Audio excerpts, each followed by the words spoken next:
Russia is on the attack. After months of hard fighting, Moscow's troops have taken the city of Avdiivka and are now looking to press their advantage while Ukraine is on the back foot. Tens of thousands of troops, thousands of tanks and dozens of aircraft were needed in the assault on that city, all of which have now been freed up to attack elsewhere, which leaves one big unanswered question: where and when will Putin strike next? President Zelensky believes Russia will begin a major new offensive in either late May or early summer, but there are signs that the opening battles are already underway. Fierce fighting is now raging in 5 key locations up and down the front line as the Kremlin's troops jockey for position ahead of the expected big push. Here, we examine each of those locations, assess what Russia's goals are, and review how the battles are going so far. This is everything we know about the coming Russian offensive.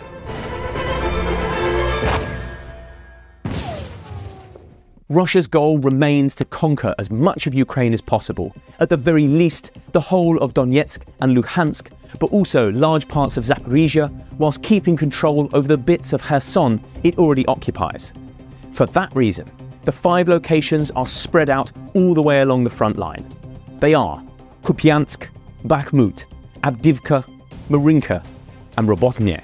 Of the 5, Kupiansk is likely to be hit first and hardest. Russia has an estimated 110,000 troops in the area, and Kiev has been warning about a major attack here since at least January. Analysts believe Russia is laying the groundwork for a 5-pronged assault aimed at recapturing territory that Ukraine seized during its Kharkiv counterattack back in 2022.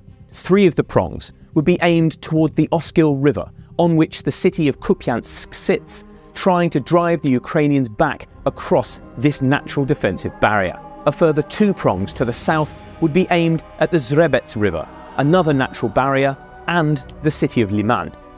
If captured, this territory would give Putin full control over Luhansk, whilst also giving him the option of attacking into neighbouring Kharkiv and Donetsk in the future. Already, there have been heavy battles between Russia and Ukraine in this section of the front. At the northern end of the line, the town of Sinkivka has come under repeated assault by Putin's men, with soldiers of Ukraine's 14th and 30th Brigades holding the line. Attacks began in early December and have continued throughout the winter, with Russian armoured columns charging at the Ukrainian lines. But they have made little headway after running face first into minefields, anti-tank weapons and heavy artillery. In one chaotic battle, the Ukrainians lured their enemies into a village before hammering them with shells and drones, prompting a chaotic retreat. One soldier was seen being dragged along behind an armoured vehicle as the driver refused to stop and allow him inside. Kiev's men have even been able to conduct counterattacks in the area, charging into Russian trenches to push Putin's men backwards. Meanwhile, at the southern end of the line in the Surabyansky forest, the feared Azov battalion have been defending against Russian assaults. Unlike in the north, where open fields allow heavy tank battles, the dense woodland means small troop assaults and lots of trench battles. Azov troops have proved adept at this, and in one battle carried out a 3-squad assault to eliminate nearby Russian positions. After some intense exchanges of gunfire, all 3 enemy dugouts were wiped out. In another dawn raid, Azov fighters stormed a Russian defensive line and wiped out dozens of enemy soldiers before they were fully aware of what was happening. But with the fall of Avdiivka, fighting on this section of the front could be about to get even more intense. Analysts for the Institute for the Study of War say significant portions of at least 2 Russian armies and 3 tank divisions were sent from here to Avdiivka to help seize the city. They are likely to have got seriously beaten up during that assault, but with the battle now over, they could be reconstituted and sent back to the north. Russian aircraft, which have been conducting bombing runs over Avdiivka, which is what eventually broke the city, could also be redirected here. The same analysts say there has been an uptick in heavy bombing runs on the front line near the city of Liman in recent weeks. If the Russians can take this city, then it puts them within striking distance of Slovyansk, one of the last major cities in Donetsk they don't control. Moving south, the next major target will be the towns that lie to the west of Bakhmut. Seized by the Wagner Group a year ago, one of the targets of Ukraine's failed counteroffensive, Russia is now back on the attack and looking to push beyond the city. Thought to have around 60,000 troops on this axis, the Russians are currently attacking in the north at Avdiivka, south at Klishchivka, and directly west of Bakhmut at Ivaniska. The main goal is thought to be the city of Chasiv Yar, which sits atop high ground just beyond all of those cities. It overlooks Kramatorsk, the other major city in Donetsk that Putin does not control, and Kostyantynivka, a major Ukrainian supply hub which would both come within artillery range if Russia takes it. Success on this front has been mixed. Holding the line for the Ukrainians are the 28th and 93rd Brigades and the 5th Assault Brigade, which have managed to inflict some punishing losses. A recent armoured attack on Chasiv Yar was completely destroyed by anti-tank weapons and artillery, whilst the 5th Assault have managed to seize some Russian trenches. However, Putin's men have been slowly but surely advancing into the northern part of Ivaniska and pushing the Ukrainians back. And, just like in Kupiansk, air power is increasingly playing a role. The area is now under heavy bombardment, which is also threatening the defensive. Should Ivaniska fall, it would act as a staging post for assaults on Chasiv Yar itself and the remaining free parts of Donetsk Oblast, which lie beyond it. Third on Putin's list will be the towns to the west of Avdiivka itself.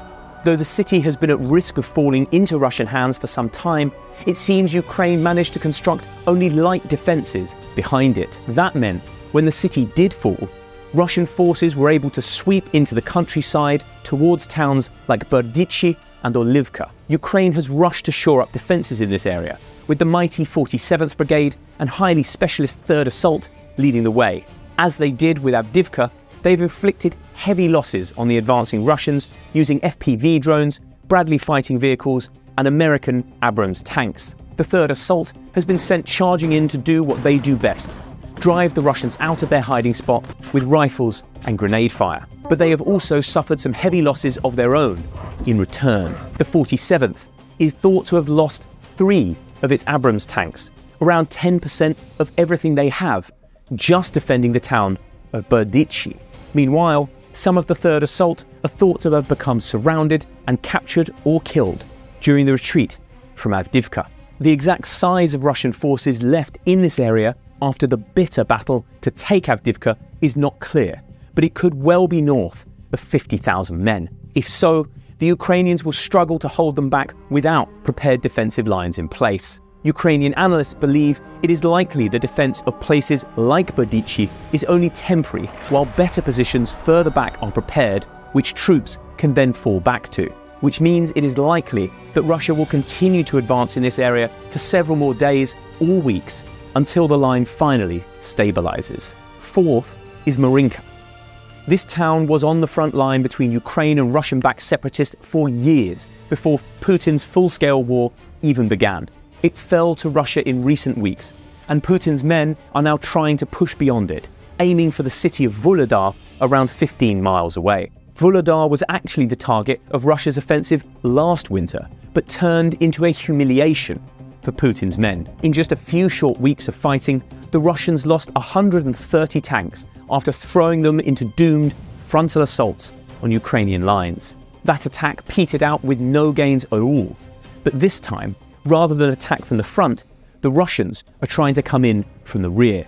Equipped with a force of some 40,000 men, the Russians have been making slow but steady advances towards their goal. The town of Novomikhailivka has been particularly heavily contested, with a graveyard of Russian armoured vehicles slowly building up. Armoured columns move down the main road into the town, but are quickly spotted by Ukrainian artillery and suicide drone pilots of the 72nd and 79th Brigades. They quickly move in to stop the attack and destroy the column, only for Putin's men to repeat the same attack over again, trying to wear them down. Despite being hugely costly in terms of men and equipment, these attacks have slowly but surely paid off. In recent days, Russian Marines raised their flag over part of Novomikhailivka and are now trying to take the whole of it. If they can consolidate that control, then the town will act as a staging post for the eventual assault on Vuhledar itself. The goal will be to outflank Ukrainian troops in the city, surround them, and wipe them out.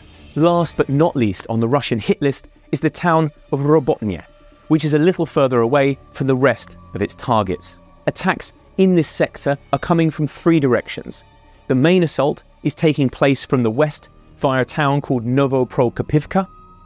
Supporting attacks are also coming via Verbove to the east, and from the south via Novofedorivka, aiming to bypass Robotnya and reach the city of Orikhiv. You're probably familiar with the name of this small town from the Ukrainian counteroffensive last summer. It was supposed to be their target for the first day of the big push, from where they would strike out southwards towards Crimea.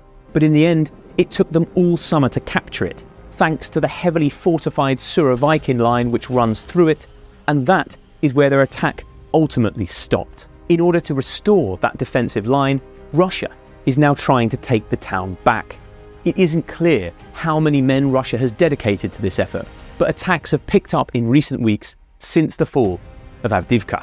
Ukrainian units, including the 85th and the 118th, are currently holding the line and are inflicting losses on the attackers. 2 Russian armoured columns were chewed up in attacks on Robotnya in recent weeks and reduced to smouldering ruins. Meanwhile, a ground assault was also spotted and attacked with a Baba Yaga hexacopter drone, which dropped anti-tank mines on them, thwarting the attack. In one intense gun battle, 2 troops from the 118th came across a Russian patrol and got into a gun battle, during which one of them was injured and they both had to flee. These 5 locations are far from the only places that Russia is attacking, but taken together, they do represent the main goals of the coming spring and summer offensive. Ukraine has little choice now but to dig in and try to resist them with all of the strength it has left. Its own offensive last summer petered out with hardly any gains, and there is little chance they can resume any kind of attacks for the rest of this year. Even if America pulls its finger out and gets Kiev the $60 billion in aid that Biden has promised, that support will mostly go on shoring up the defensive. To regain the initiative, Ukraine will need its allies to fire up their defense industries as Russia has done and start churning out ammo and weapons. President Zelensky will also have to make a tough call about drafting more men into the military so there are people who can use those weapons. But all of that will take time, and there is a Russian storm to weather right now. Once again, the Ukrainians find themselves holding the front line of the free world against a Russian onslaught. For all our sakes, we have to hope that front line holds.